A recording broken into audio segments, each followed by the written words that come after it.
make them and I freeze them. So this is goat cheese to show you because this is crazy easy and buy it from the grocery store. But if you have milk, you can make cheese and it is just so dang easy. Everybody should be making it. So I just wanted to show you real quick. So, and actually I'm gonna have to do quite a bit of talking because most of the time is just heating up the milk itself. So I've got goat milk. This one here is fresh from my yard today. And then this is from yesterday. So, and I'm going to use about a gallon of milk. I think it might be just slightly more than a gallon. But if you are buying milk at the grocery store to make cheese, make sure that you're using full fat. You don't want to do like a 2% or a reduced fat. You want all the good fats in here. And it's, like I said, anybody can do this. And as far as tools, there's minimal needed. I have a stainless steel pot here, and I'm not even sure that stainless steel is absolutely necessary. It's just what I prefer to use here. And you just gotta wait for it to heat up. That's really the longest part of this entire process. So I'll show you what other tools I have on hand as this heats up. So stainless steel pot, milk. That's pretty easy. So hey Kathy from North Star Prep Stutter, cheese. Who doesn't love cheese? I am a huge cheese fanatic. So my next tool that I would recommend that I did purchase specifically for cheese making is the slotted spoon. And this is going to be used when you have your actual curds to scoop them out and drain them. A lot of my friends use either butter muslin because it's got a really fine mesh to it. You can use cheesecloth. I just prefer a really fine colander. I don't know if you guys can see this, but it's pretty fine, and I found that my curds don't drop through this. And then I will either do it over the sink. I like to catch my whey, so I put it into a bowl. And the whey has all sorts of uses as far as not wasting the product, and I'm all about not wasting. And so I use whey either, when I used to make bread, I would use it in my bread. Since I'm keto, I don't really make bread very often. I used to make it weekly. I do have a video on here about making bread because there again, everybody could do it. Hey Linda, she says this is gonna be fun. So cheese making is so fun. And you can customize and tweak these recipes. So I'm gonna show you what I add to mine, what I'm specifically adding to it tonight, but you can do all sorts of variations on this. So, and then as far as additional ingredients, salt. This is going to help pull some of the moisture. Hey Lana, welcome. So she says, gotcha and good evening. So salt's going to help pull some of the whey out of the cheese curds itself, but it also helps flavor it. And you don't want a bland cheese, salt is a must. I'm not going to grab it right now because it's hot. I just pulled it out of my oven, but I do have butter that I melted. And then this is vinegar. So white vinegar. You can use any sort of acid. The cheese that I'm making specifically tonight has got several different names. I've seen it called farmer's cheese. I've seen it called ricotta, although it's not a true ricotta like you would expect in Italian dishes, although I have used this in Italian dishes in place of ricotta. And what I do is I take my cheese. This is frozen, so it's not a good example. But I would take it, it's crumbly. It's got a similar texture to feta. Tastes nothing like feta. But if you are familiar with feta, it's got that same sort of consistency and texture. And so I would put it into a bowl and add more milk to it to come up with that ricotta type consistency. This is all, so I said farmer's cheese, ricotta. It's also called an acid cheese. And the reason for that is because all it really takes is milk and some sort of acid to cause the separation of whey and curds. And that's really it. So at that point that we have the actual cheese, and I'll show you when we get there. Right now, I just gotta find something to talk about for the next 10-15 minutes as this heats up. And I'm gonna crank it on high so that, because I'm kind of impatient. So you can add, I'll make Italian, that's what this is. So I'll add Italian herbs to it. I always like garlic powder just because I'm a fan of garlic. You can use like roasted garlic itself. So North Star Prep Stutter says, is it necessary to buy citric acid or rennet? Not for this cheese. So I do make some other cheeses. I haven't gotten into hard cheeses and I'm kind of lazy, so I don't want, not so much lazy, I'm more impatient. And so I don't like to have to wait. And this is ready like today. If you're doing things like mozzarella, you would need citric acid and rennet. So hey Karen, good to see you. So this is, like I said, anybody can make this, and you've probably got the ingredients in your pantry right now. So if you're interested in cheese making, this is a great starter cheese. It takes like 20-30 minutes at the very most. And so your entire time is essentially just waiting for your milk to heat up.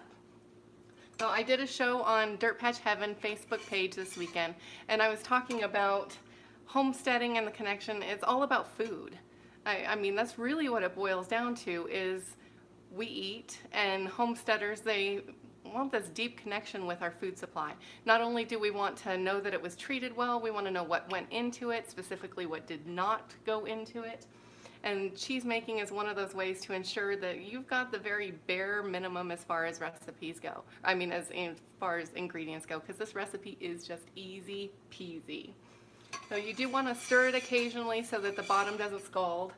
As far as the amount of effort involved, there's not a whole lot of labor. Your stovetop's doing it all for you. And you want to heat it up to just under boiling. You don't want it to boil, but you just want to get it to the point that it is just almost boiling. And that reminds me, some sort of thermometer. This is important. You want to hit 195 degrees. If you don't get it to that temperature, it's not going to curdle. So I've done this before where I've poured in my acid and nothing separates, and I'm going, oh my goodness, what did I do? And it was totally because I didn't bring it up to the proper temperature. So there is a balance between having it too hot and not having it warm enough.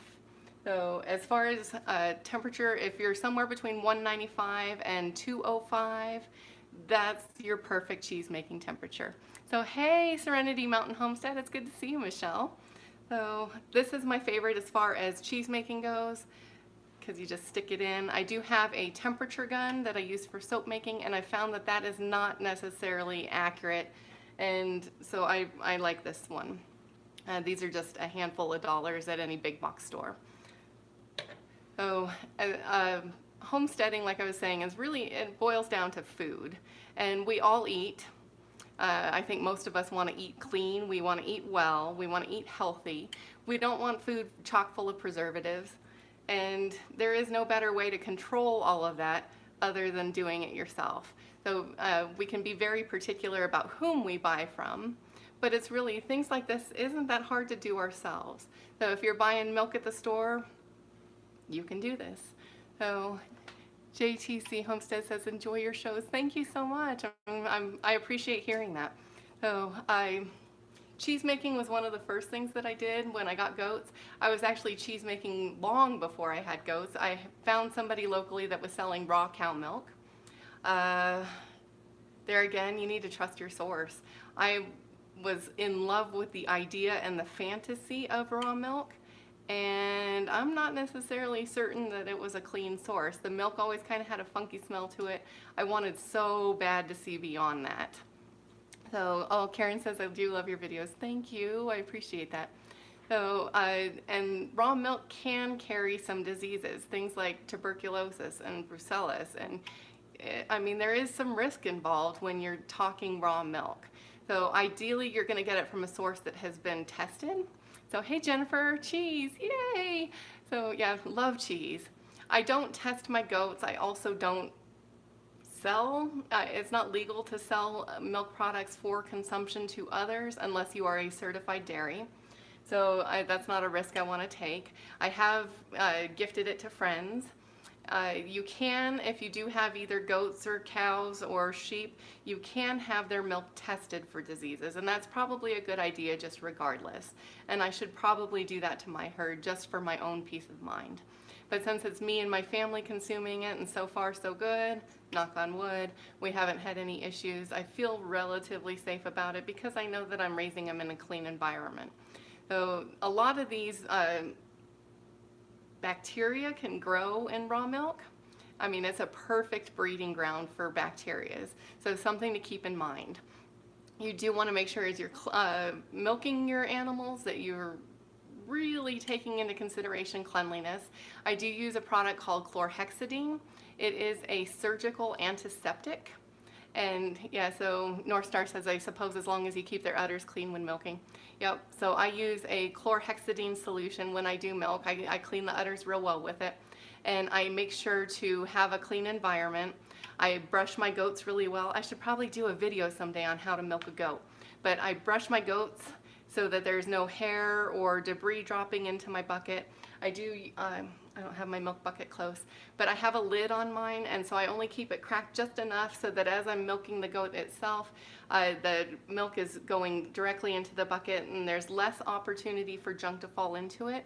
And then you strain it when you get back in. So I do have a filter. I do have my little filter things here. Let me grab one and show you. So you can buy these things and filter your milk through it. So, and I don't have my actual filter in here either.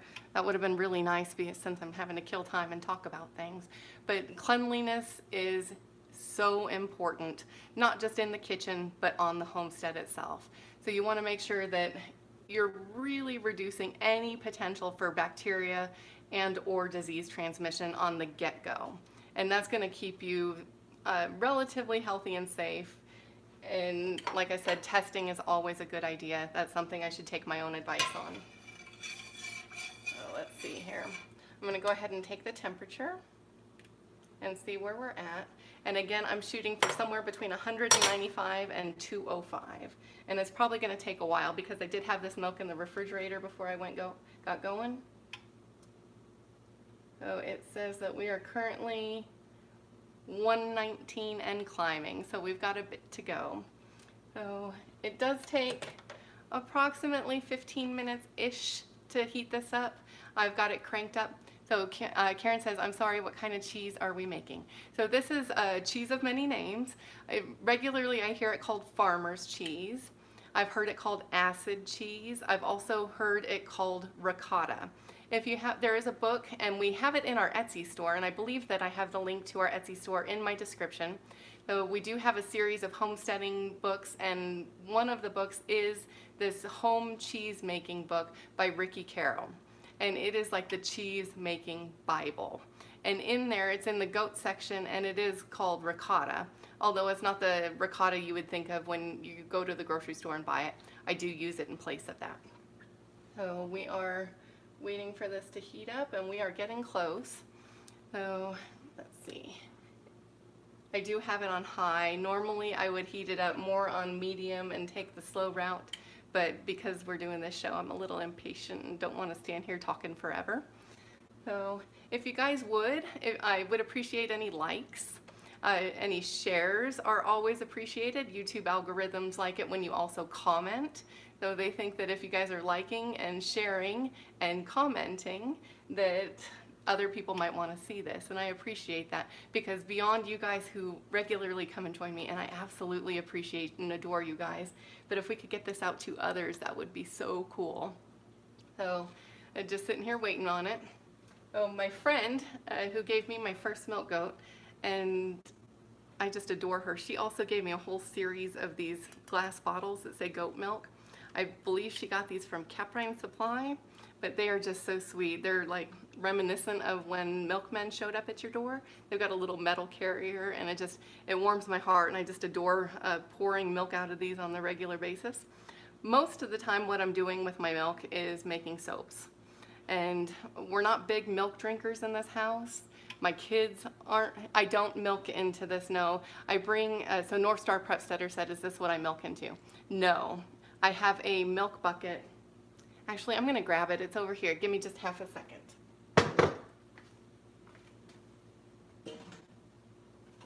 Okay. So this is my milk bucket, and it's got a lid, and I hooked the lid onto the handle itself. And this is dirty because I milked this morning and I haven't gotten around to cleaning it, but I'll show you. So lid, and then this is the filter, and I'll show you. So it's got this ring on the inside, and that's where you put this little paper filter thing. And so it just gets pressed down into the bottom, and you pour the milk from the bucket into this, and then I'll put this over usually like a mason jar. If I'm putting it into these guys, they have a slightly smaller opening, so I have to use another funnel to stick it in there. It's awkward and wobbly, and so it takes a little bit of coordination. Coordination isn't always my strong suit, so it's not unusual for me to make a mess. That's life with me. I'm kind of a mess. So, okay. So we're gonna check our temperature real quick. It's starting to steam. And you do want to watch it because it will develop a film on the top, so not only do you want to prevent it from scalding on the bottom, so it's not boiling yet. It's got steam, but it's not boiling yet. So we are at, let's see here, 149, so we're getting really dang close. And you can see there's not a whole lot of effort involved here aside from waiting for your milk to warm up. So this is one of those things that I think you don't have to be a homesteader to do this. Anybody can do this, and this is part of taking control of your food and your ingredients. So again, trust your source. Grocery store milk that has been pasteurized will work in this. You do want to go with a full fat milk. And if you're concerned that there's not enough fats in it, you can always buy like a heavy whipping cream and add to it. It's the fats and the proteins that actually make the cheese itself, and then you're going to have whey left over. So uses for whey that I've found that I really like is bread. Like I said, I use that for my liquid in my bread. I'm not making bread much these days. So how much milk did I have to start with today? Kathy asked. I had right about 1 gallon. And you can make this on a small scale if you're buying half gallons. I've done up to 2 gallons. It just really depends on what you're shooting for. So uses for whey is not only bread, I use it in soups. So, and it makes delicious soups. It's got all sorts of vitamins and minerals and nutrients you can use as a fertilizer in your garden. And my plants just absolutely love it. So it does have some calcium remnants, so if you're using things like bring on my end too, that's hopefully, I have a love-hate relationship with technology and my internet. I am rural, and I'm always impressed that my internet works as well as it does, so hopefully it's not funky on your end. So, okay, so let's check our temperature again. We are not boiling, and you do not want it to boil. You want to get it to just under boiling. Please close your internet, please. I think it's messing with me. Just close your computer. My daughter's over playing on YouTube and the internet, so that might be messing with me. So I just asked her to please shut down her computer. Oh, and hopefully that helps. Did you close the computer, baby? Just close it. No holding on, just close it. You can get back to it in a minute. So, is it coming through clear over there, guys? If somebody could comment, I would appreciate it. So I was sent a really lovely note by a woman named Rhonda this weekend, and she just made my day.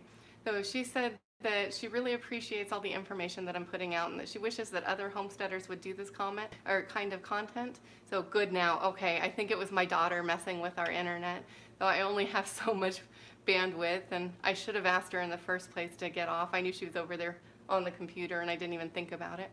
So could you guys tell me if you're watching either later in the replay or even now? Okay.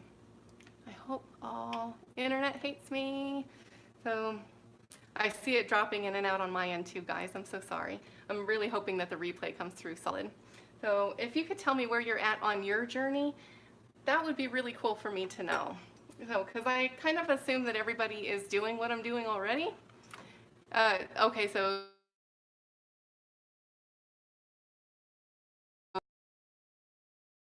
if you are currently homesteading, and if so, how long have you been doing it? Life in the UP, welcome. So Karen says she's trying to make all my own food. Awesome, I think that's an excellent goal. So, and that's really, I think where I started was we were making a lot of stuff from scratch. And I was also fearful of our supply lines and realized how fragile our society is, and that it wouldn't take much of a hiccup to shut down the supply lines. And so then here too. So Karen says, I'll be a homesteader on the road in an RV in 6 years. So she'll have to be a survivalist too. So, oh, we're getting close. We're at 190. So hopefully my internet stays strong long enough to get this through, because I really want to share this with you guys, because this is so easy. Anybody can do it. Sorry. I am hating this. So we're getting really close, and I hope that it hangs in here. So I appreciate you guys that are hanging with me, even regardless of the buffering issues. You guys are my heroes. So we're at 193. So close. Come on, internet, stay strong. 194. So on our journey, it hasn't been linear. I didn't just, like, I always wanted to have farm animals. I wanted to, mostly because Alan Travis says aspiring homesteader. Okay, perfect, because that's really who I want to talk to, is you guys out there who are aspiring. So, and Kathy says it'll happen. It will happen. If you have a dream and you have a will, there is a way, and it doesn't have to be large scale. You can do it on a small scale. Here we go. Oh, boil. So hopefully we're still here. Come on, internet, stay with me. So, okay. So here we go. So, and you should see a pretty quick change in the milk itself. So whey is yellow. And you will see it's almost like magic here. You don't want to do a lot of stirring. You just want to incorporate the vinegar. And can you guys see it separating? Oh, let's see. It doesn't take long. As the longest part of this cheese making is just waiting for your milk to heat up. So can you see that? Do you see how it's yellow there? So Kathy says, what did I pour into it? I just used white vinegar. I'm going to turn off my burner there. And so that's really it. I'll show you here in just a second. Can you see how it's got this yellow liquid? That's the whey. And then my curds, we will give it just a second here to let it firm up. And then what I'll do is I'll start scooping when I do add the salt. So, and I'm going to do that here in just a minute. So Kathy says, would apple? No, it's not going to affect the flavor, or it's not going to. Okay, I'm hoping that I'm still here, guys. I am so sorry about my internet issues, and I'm really hoping that the replay is strong. Okay, so I'm back. So you can see there's my curds. And you can either scoop them or pour them. I would pour them normally, but again, because I'm on video, although my video quality is kind of junk tonight. Let's see here. If you don't have a strong separation when you do this, there could be a couple of issues. So most likely it's going to be temperature or not using enough acid. So if you don't get a clear separation where you see the yellow whey and you see your visible curds, you can add some more acid. And that'll definitely help. So I'm going to go ahead and just pour this so you guys can see. And hopefully I don't make a big mess. Oh. And hopefully I don't make a big mess. Oh. My colander's wanting to move.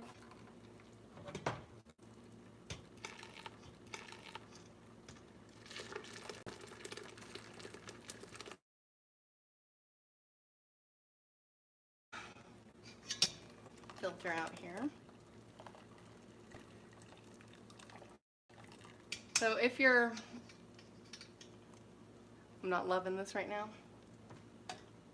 partly because my video has me stressed.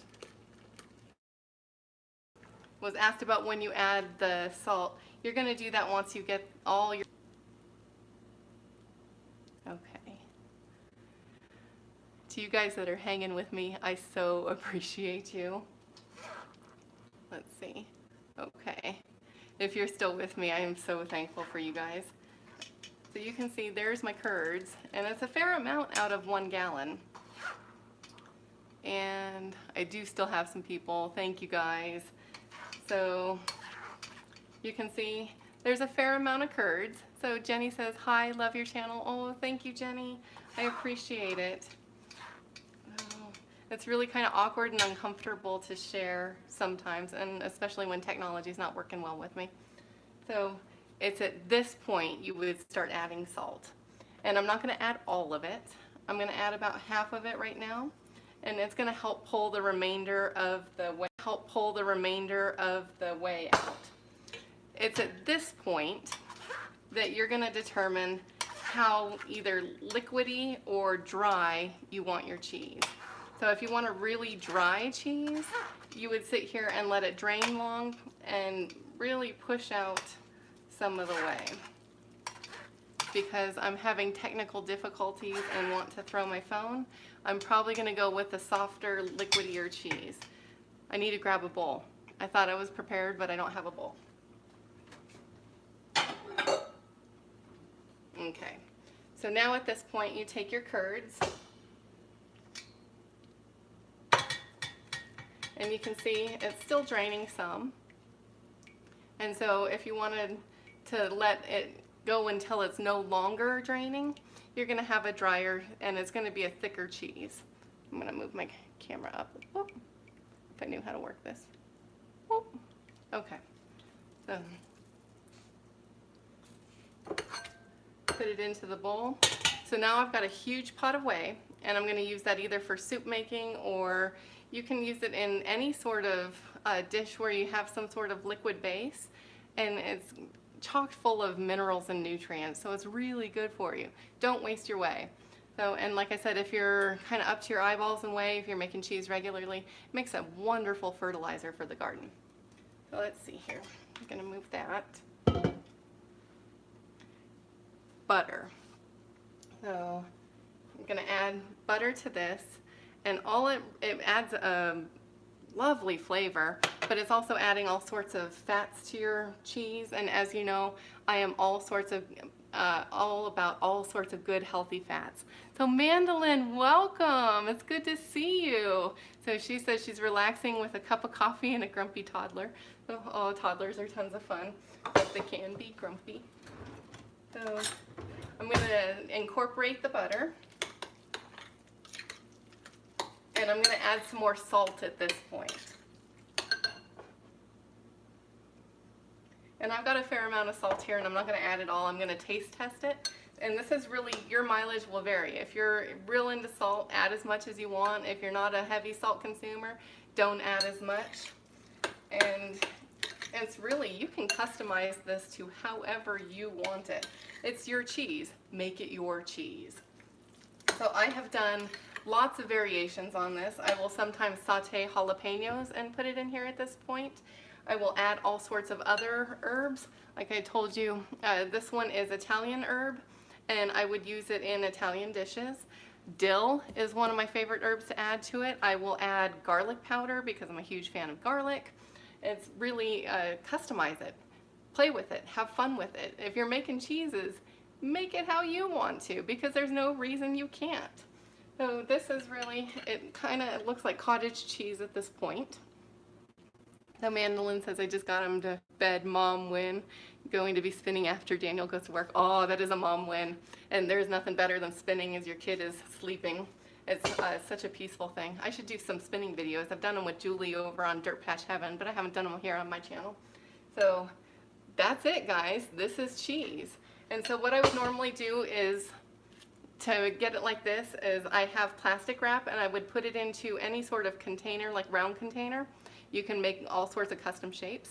I think that my little selfie stick is also dying, so tons of technical difficulties tonight. So that's really it. So Linda says I spin too. Oh, lots of spinners in the house. That's awesome. So Julie taught me how to spin. I didn't know how to spin up until she came up into my life, and she dropped off a spinning wheel, and she says, here, you're gonna spin with me, and we're gonna do videos. So, okay.